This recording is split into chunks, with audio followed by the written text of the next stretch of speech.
Welcome to another edition of The Naked Truth. I am Ramon Rowan. My name is John Singletary. And today's topic is going to be on HUD and regarding the reverse mortgage. John, did you know that there are over 100,000 senior citizens facing foreclosures? Wow, 100,000. That's a lot of senior citizens. That's a lot of senior citizens. And the reason why they're facing foreclosure is because of the reverse mortgage. Their spouse passed away, be it husband or wife, their spouse passed away. And when their spouse passed away, they're not on the other spouse, the surviving spouse is not on the reverse mortgage contract. That spouse would have, because she's not, or he or she is not on the reverse mortgage contract, would be required to pay the loan back.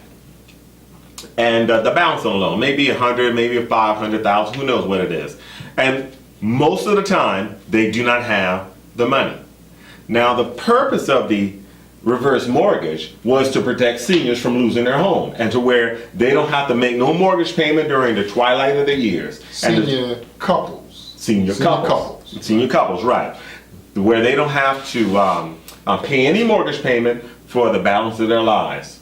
And so that it was designed, the system was designed to protect both parents, the husband and the wife, irregardless of who signs the contract, but it's supposed to protect both. However, what was happening with this particular program was that they would not allow, or they said your wife or your husband, he doesn't have to be on it.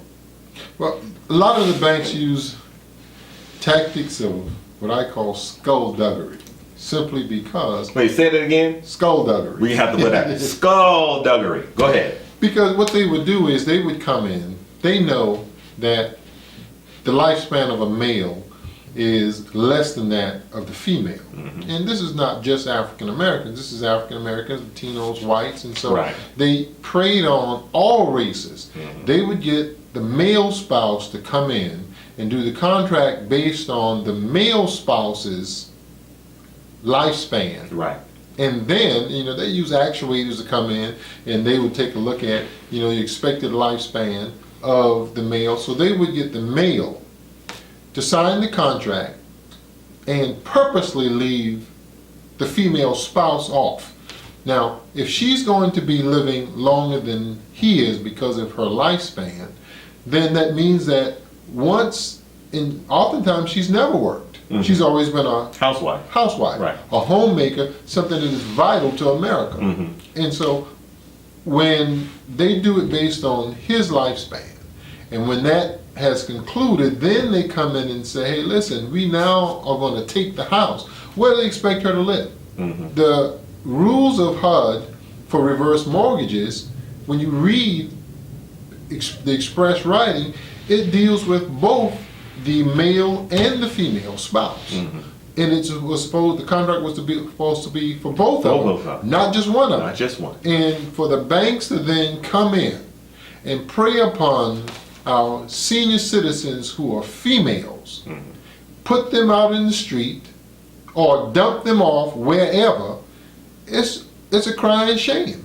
And the Supreme Court needs to deal with it, even though the appellate court already has. The Supreme Court needs to be swift in dealing with the fact that these banks oftentimes are using that tactic to put our senior citizens in the street. Now, this is a personal note on me. I take this personal because my mother is dealing with this right now. Now, my father passed away April the 20th of 2013. On and they had a reverse mortgage. At the time when my father, I think it was 2009, when he went into this reverse mortgage, it was ideal for him. He's a retired veteran. He said, hey, I don't have any mortgage payment. I can take my retirement check and my Social Security check and live, good for the rest of my life. Well, for both my father and my mother. Well, my father passed away 2000, incidentally. The average life expectancy on the reverse mortgage recipient? 5 years. Wow. 5 years. My father signed it in 2009, Right. and 2013 he was dead. So they already expect That's why I said they take an Yeah, actuary yeah, and yeah. they figure out within months months, right, for their payback. right, That's provided they're able to cut the wife out. right. Now, if they add the wife back in, Right. then That's a different story. It's about their Exactly money, right. but you know, but the law was created to protect both seniors. Now, there was a case in the Bennett versus Donovan, which is Sean Donovan is the Secretary of HUD. Now, in that case, you had three plaintiffs that were senior citizens that they were being forced out of their homes through foreclosure. Okay, they fought it. The lower court, the district court, ruled in favor of the banks. The appellate court reversed that, reversed it. and remanded it back and told HUD to fix the problem.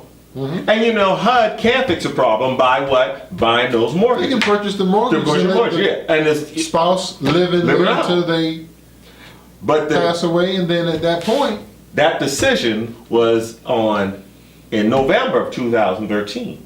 But HUD has done nothing, and these seniors are being kicked out of their homes. And the government, who most of them are, you know, a lot of them has served in the military, like my father. A lot of them are now being forced out of their home. My mother have to fight legally to keep her home. another way to stick a veteran. Another way to stick a veteran. First you got the VA, and now you got HUD. Stick him while he's alive and you stick him while he's deceased. Sure Because enough. if nothing else, the comfort of knowing that your spouse, your lifelong spouse of 50 plus years is going to be taken care of, Yeah, right. based on the work that you've done, Right. is what any man would want. Everybody would want. But Now- it's the greed within the banks that says, hey, listen, we're not going to honor Oh, well, let's talk about the bank. Now, Wells Fargo is the lien holder of my mother's property. No, Wells Fargo. You got a good relationship with Wells Fargo, don't you, John? Well, Wells Fargo said that they love to hate niggas and hate to love niggas. Check it out on YouTube. Wells Fargo On this channel. CEO 101. Right, on this channel. Out of their mouth. Right. Wells Fargo came to the house to appraise the house on the 2nd of May. Now, father died on the 20th, and on the 2nd of May, they were there to appraise the house, and they told my mom that she had 6 months to a year to get out of the property. 6 months to a year. I know another lady, Mrs. Singletary, happened to be Caucasian. Wells Fargo, while she was on hospice, they attempted to evict her out of the house while she was on hospice. Wait a minute. While she was on hospice. There's another guy in California, which Wells Fargo actually made a mistake, according to them, and he literally died in the courtroom. Oh, wow. Died in That's the right. courtroom. Yeah, I heard about that case. Then there was another one in which a man committed suicide because of Wells Fargo and the tactics that they use in doing the foreclosure. Well, on this, and you know, that's just you know, now Wells Fargo said they're out of the reverse mortgage business. 'Cause Well, they don't they want. should be out. Wait a minute. Just as they said, they don't want the optics of them kicking old women out the house. They should be out of the mortgage business, period. Right, I agree. Because the way they operate, yeah, Exactly absolutely. right. Now there was another case in the reverse mortgage case to where the husband was sick. I mean, he was ill, not hospice ill, but he was ill. Okay, the wife wanted to get on the contract. He said, no, she don't need to be on there. She doesn't need to be on there. It's okay if they'll get more money. You know, some lie like that. Now this is in the Bennett versus the Donovan case. Now he died, I think, less than 6 months after signing the contract. You know what they were doing now? Kicking her out the house. And guess what? They wouldn't even take the money. The bank would not take the money. You know, there's the balance on it. They said, we'll come up with a balance, we'll pay it. We don't want it. But guess what? Check this out. Here's what the plaintiff's lawyer said. You or I, who are not related to that family, have more of a chance of getting the house than the actual owner. They will take the money from us before they would take it from the actual owner. Well, in my situation with Wells Fargo, I offered to pay the entire balance off. This is after they sent my pay. Was not behind on the note now. Was not deficient in default. They sent my payments back to me. They're back to you. Right. Refused to take any more payments and refused to allow me to pay the full amount of the house off. Didn't want the money. Simply wanted the house. Right. And that's crazy. That is crazy. But now, here's where the government, and we can talk about due process, we can talk about just justice in itself. Why haven't Sean Donovan, the Secretary of HUD, and I believe he's being replaced because he think he's retiring or he's resigning soon. Why haven't HUD fixed the problem for these things? Because my mother's not the only one. Big banks have a lot of pull. Yeah, you're right. Big banks have a lot of pull. The foreclosure process in South Carolina was changed through lobbying by the big banks, and actually it's illegal because the Constitution says that there should be no taking of property without due process of law. But when you go to a foreclosure proceeding in South Carolina, they have amassed an equity that they move you through the Court of Common Pleas and deny your right to discovery and everything else that every other litigant. And matter of fact, and don't try to defend yourself in civil court.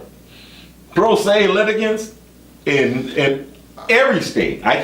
We know in South Carolina, pro se litigants don't get no kind of respect, no kind of justice, none at all. You know, they're Dangerfield respect. You got that. No kind of respect. You know, right? Rodney Dangerfield. However, we would like your comments and your rate this video, and give us. We would like to get a feedback on what do you think about what HUD and what the Secretary of HUD should do, and why do you think that the Secretary of HUD is not obeying the mandate carried out by the Courts of Appeals in Washington, D.C. John, anything else? You want to close out? We're going to, beginning Independence Day, That's not long ago. That's not long from now. Not long, not long. We're going to have a campaign for membership where we're trying to get in 1 year 1 million members.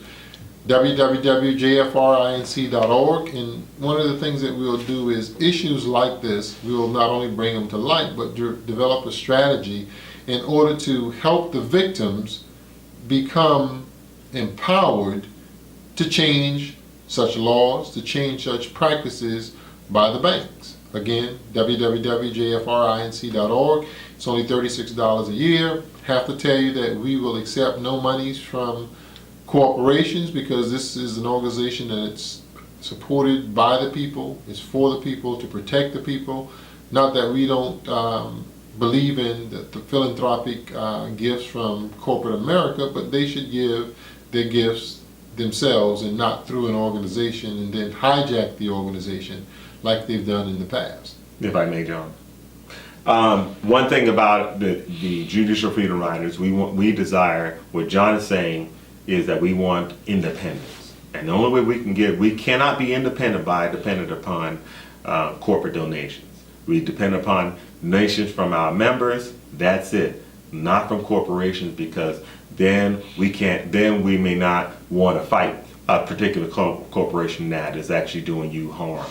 So all of this will be done on our Judicial Freedom Riders channel and in the Courtroom of Public Opinion. This has been another episode of The Naked Truth.